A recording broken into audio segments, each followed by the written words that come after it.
আমার মা না আমাকে অনেক সুন্দর সুন্দর জামা জুতা কিনে দিয়েছে। তোর মা তোকে কি কিনে দিয়েছে রে?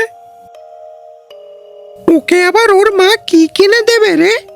ওকে তো আগের বারও ঈদে একটি জামাও কিনে দেয়নি, পুরনো জামা দিয়ে ঈদ করেছে। কি পুরানো জামা? পুরানো জামা দিয়ে কি কখনো ঈদ হয়?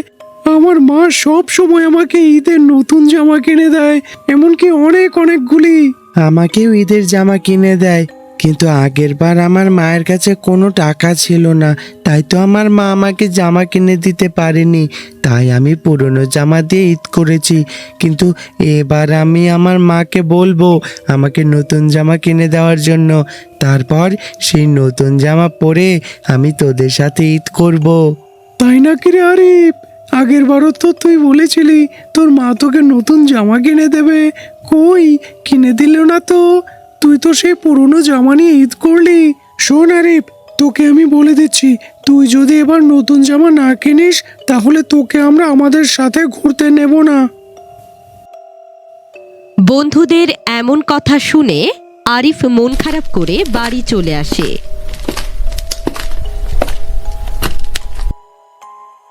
মা, তুমি কিন্তু আমাকে এবার ঈদে নতুন জামা কিনে দিবে, নয়তো আমি কিন্তু বড্ড মন খারাপ করব। বাবারে, আজ কয়েকদিন ধরে আমার শরীরটা ভীষণ খারাপ। মোড়ল ভাবি যে কি করবে আল্লাহ জানে। যাই হোক, যেই কয়দিনের কাজ করছি সেই কয়দিনের টাকা যদি দেয় তাইলে তোরে একটা ঈদের নতুন জামা কিনে দিব রে বাবা। কবে কিনে দিবে মা? ঈদের তো আর মাত্র 2 দিন বাকি আছে। তুমি যদি এবার আমাকে ঈদে নতুন জামা কিনে না দাও তাহলে আমি কিন্তু বাড়ি থেকে বের হয়ে যাব, আর কখনো আসবো না। বাবারে, তুই মন খারাপ করিস না। আমি মোড়ল ভাবির কাছে টাকা চেয়ে এনেই তোকে মার্কেটে নিয়ে যাব। তারপর তোর পছন্দ মতো একটা সুন্দর জামা তোকে কিনে দিব। তুই আর মন খারাপ করিস না রে বাবা।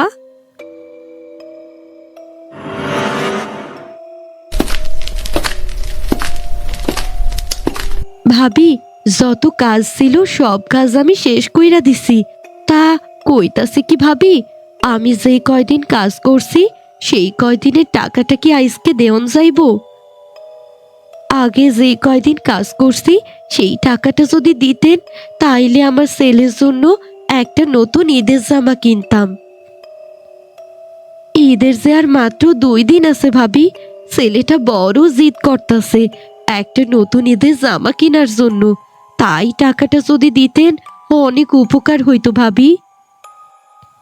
শেফালি, তুই তো সব সময় শুধু কাজে ফাঁকি দিস আর টাকা টাকা করিস, আর সব সময় অগ্রিম টাকা চাওয়ার জন্য সবার আগে চলে আসিস। আজ 5 দিন পরে কাজে আসলি আর এসেই টাকা চেয়ে বসলি। আর এটা তো রোজার মাস, সামনে ঈদ, বাচ্চাদের জন্য অনেক টাকার শপিং করতে হয়েছে আমাকে। এখন আমার কাছে কোনো টাকা নেই, আরও কিছু কেনাকাটার বাকি আছে। তুই আমার আশা ছেড়ে দে রে শেফালি। তোর যদি জামা কিনতে মন চায় তাহলে অন্য কোথাও থেকে ব্যবস্থা করে নে শেফালি, আমি তোকে টাকা দিতে পারবো না।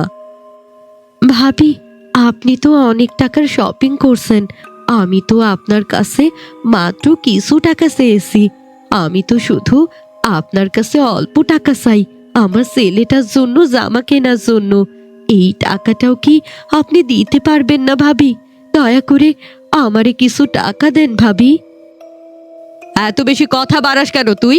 আমার টাকা আছে, আমি শপিং করেছি। তোর টাকা নেই, তুই শপিং করবি না?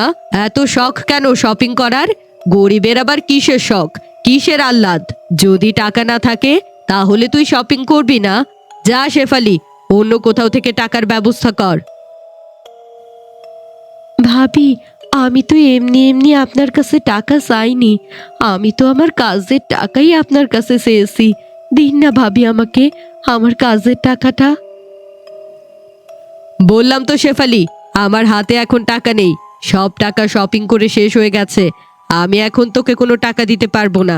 এই মাস শেষ হোক, তারপর তোকে তোর টাকা দিয়ে দেব। আর হ্যাঁ, বাকি যেই কাজগুলি আছে সব কাজ শেষ করে তারপরে যা। ছেলেটাকে যে আমি কথা দিয়ে এসেছি ভাবির কাছ থেকে টাকা এনে তাকে নতুন জামা কিনে দেব, কিন্তু ভাবি তো আমাকে কোনো টাকাই দিল না। এখন ছেলেটাকে আমি কিভাবে জামা কিনে দেব? ছেলেটার কাছে আমি কিভাবে মুখ দেখাবো? মা, তুমি চলে এসেছো। আমি কতক্ষণ ধরে তোমার জন্য অপেক্ষা করছিলাম। তুমি না বলেছো কাজ থেকে ফিরে তুমি আমাকে নিয়ে মার্কেটে যাবে নতুন জামা কিনে দেওয়ার জন্য। চলো মা, এখন আমরা মার্কেটে যাই। বাবারে, আমি মোড়ল ভাবির কাছ থেকে একটা টাকাও পাইনি। তোকে আমি কি করে নতুন জামা কিনে দেব? তুই মন খারাপ করিস না রে বাবা, আমি দেখি কোনো একটা ব্যবস্থা করা যায় কি না। না মা, আমি কোনো কিছু বুঝতে চাই না। তুমি আগের বারও আমাকে এমন কথাই বলেছিলে আমাকে নতুন জামা কিনে দিবে, কিন্তু তুমি আমাকে নতুন জামা কিনে দাওনি। এবারও কি তুমি আমাকে নতুন জামা কিনে দেবে না? আমি তোমার কোনো কথাই শুনতে চাই না। তুমি আমাকে একটুও ভালোবাসো না। কোনো কিছু কিনে দিতে বললে তুমি আমাকে কিনে দাও না। আমার বন্ধুরা সবাই নতুন জামা কিনেছে, সবাই নতুন জামা পরে ঈদ করবে, শুধু আমি ঈদ করতে পারবো না। আমি আর এই বাড়িতে থাকবোই না, আমি এক্ষুনি চলে যাব। এই কথা বলে আরিফ মন খারাপ করে মনের কষ্টে সেখান থেকে চলে যায় আর একটি জায়গায় বসে মনের কষ্টে কান্না করতে থাকে। আর আরিফের কান্না দেখে সেখানে হঠাৎ করে একটি পরী চলে আসে। কি হয়েছে তোমার ছোট্ট সোনামণি? তুমি এখানে বসে কান্না করছো কেন? কত ছোট্ট তুমি, তোমার এত কষ্ট কিসের? কেন কান্না করছো এখানে বসে? বলো আমাকে।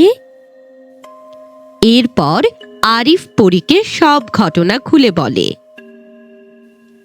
ও, এই ব্যাপার।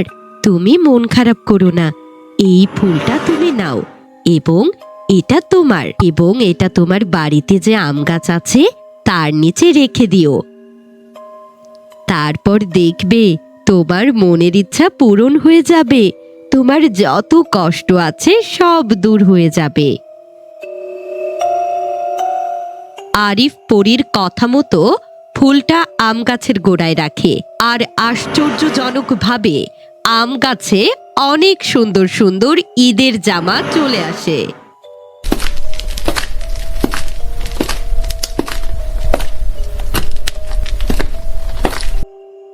মা, পরীর দেওয়া ফুলটায় কত সুন্দর সুন্দর এদের জামা চলে এসেছে। আমি এবার ঈদের নতুন জামা পরতে পারবো, তাও আবার অনেকগুলো। যখন যেটা ইচ্ছে তখন সেটাই পরতে পারবো মা। আরে, এটা তো অবাক হওয়ার কথা, কিভাবে এত সুন্দর সুন্দর জামার গাছ চলে আইলো? মা, ভালোই হয়েছে। এবার আমি ঈদের নতুন জামা পরবো, আর আমাদের গ্রামে যারা অসহায় গরিব আমাদের মতো ঈদের জামা কিনতে পারে না তাদের মাঝে বিলিয়ে দেব, যাতে করে ঈদের সবাই নতুন জামা পরতে পারে।